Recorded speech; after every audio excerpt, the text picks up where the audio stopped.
नमस्कार दोस्तों, मैं डॉक्टर विनीता पांडे एक बार फिर आपके सामने उपस्थित हूँ। और आज हम बात करने वाले हैं कि शिक्षा की दार्शनिक समझ, जो आपके बीएड में भी है, आपके डीएलएड में भी है और एमएड में भी है। और यूनिट 1 की बात हम कर रहे हैं, जिसमें आपको समाज शिक्षा और पाठ्यचर्या बोध का जो पेपर होता है, उसका यूनिट फर्स्ट यदि हम देखते हैं तो उसमें आता है आपका कि शिक्षा क्या है।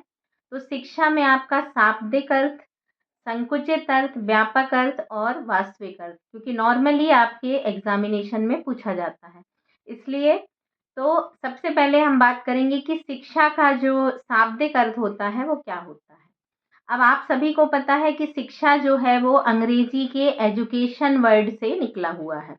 और शिक्षा शास्त्रियों के अनुसार एजुकेशन शब्द की उत्पत्ति जो हुई है वो लैटिन भाषा के 3 शब्दों से हुई है, जिसको हम एडुकेटम कहते हैं, एडुसियर कहते हैं और एडुकेयर कहते हैं। एडुकेयर शब्द जो है, इसकी रचना जो है वो ई और डूको के मिलने से हुई है। और इनमें से ई का अर्थ होता है अंदर और डूको का अर्थ होता है कि आपको अंदर की जो चीज़ें हैं उनको बाहर निकालना और अग्रसर करना। अ, अंदर की जो प्रवृत्तियां हैं उनको बाहर निकालना जो है वो एडुकेयर या एडुकेटम के अर्थ में निकलता है। अंदर से विकास का तात्पर्य होता है कि जो भी बालक होता है उसको विकसित करने की जो काम होता है वही आपकी शिक्षा कहलाती है। लैटिन भाषा के शब्दों में अगर हम देखें तो एक का अर्थ होता है आगे बढ़ना, एडुकेयर जिसको हम कहते हैं, जिसका अर्थ होता है बाहर निकालना। और इन दोनों शब्दों की अर्थ की जो क्रिया होती है, इसमें बालक की आंतरिक प्रवृत्तियों को बाहर निकालने का नाम ही जो है वो शिक्षा कहा गया है। और अब अगर हम संस्कृत की ओर ध्यान दें तो हिंदी का जो शब्द है, संस्कृत का जो शब्द है शिक्षा, जो संस्कृत के शिक्ष भाषा धातु की भाषा से बना हुआ है। अब शिक्ष धातु में जब हम प्रत्यय लगाते हैं तब वो शिक्षा बन जाती है। और शिक्षा शब्द से तात्पर्य होता है कि आपको सीखना और सिखाना। तो इस दृष्टि से शिक्षा एक ऐसी प्रक्रिया होती है जिसमें हम सीखने और सिखाने के काम को पूरा करते हैं और ये निरंतर चलती रहती है। और इसी तारतम्य में अगर हम देखें तो शिक्षा एक ऐसी प्रक्रिया है जो निरंतर हमको सीखने की और सिखाने की प्रेरणा देती है।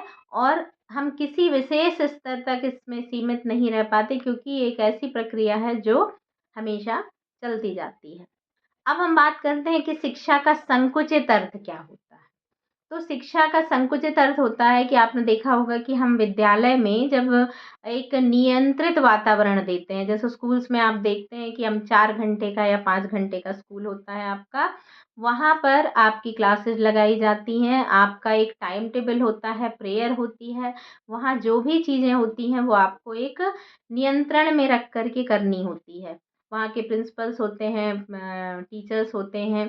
तो ये जो एक सीमित और नियंत्रित वातावरण में एक सीमित समय में एक निश्चित अवधि में जब हम एक निर्धारित कार्यक्रम के तहत शिक्षा को देते हैं और उसका एक पाठ्यक्रम होता है कि आपको इस क्लास में ये पढ़ना है, जैसे कॉलेज में आपका एक सिलेबस होता है, उसी प्रकार से जब हम किसी निश्चित समय में, एक निर्धारित समय में और निश्चित सीमा में, एक समय सीमा में कि आपको ये कोर्स 1 साल में पढ़ना है या 2 साल में पढ़ना है, तो ये जो है वो आपकी संकुचित शिक्षा कहलाती है। और यहीं पर बालक का स्थान या बालिका का स्थान गौण और शिक्षक का स्थान जो होता है इसमें मुख्य होता है, क्योंकि शिक्षक जो होता है वो प्रोवाइडर होता है, शिक्षा को देने वाला होता है। और आपका जो विद्यार्थी होता है वो गेन करने वाला होता है, वो प्राप्तकर्ता होता है।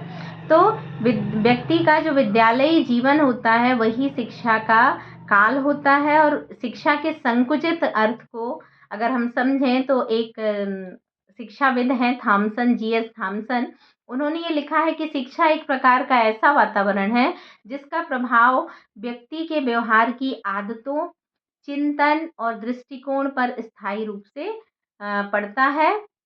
और व्यक्ति के जो बिहेवियर में, व्यवहार के परिवर्तन के लिए शिक्षा का प्रभाव डाला जाता है।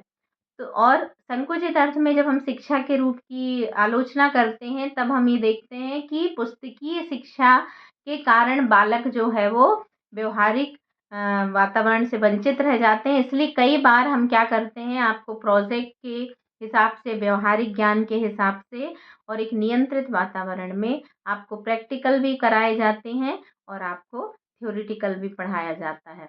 ये आपका होता है शिक्षा जो है वो संकुचित अर्थ में। तो आपने देखा कि शिक्षा आप का शाब्दिक अर्थ क्या है और फिर शिक्षा का संकुचित अर्थ क्या है। अगले वीडियो में हम बात करेंगे कि शिक्षा का व्यापक अर्थ क्या है और शिक्षा का वास्तविक अर्थ क्या है, क्योंकि ये अलग-अलग तरीके से पूछा जाता है। इससे संबंधित आपके जो भी प्रश्न हो वो आप मुझे कमेंट बॉक्स में कमेंट कीजिए, मैं उनके जवाब अवश्य देने की कोशिश करूँगी। धन्यवाद।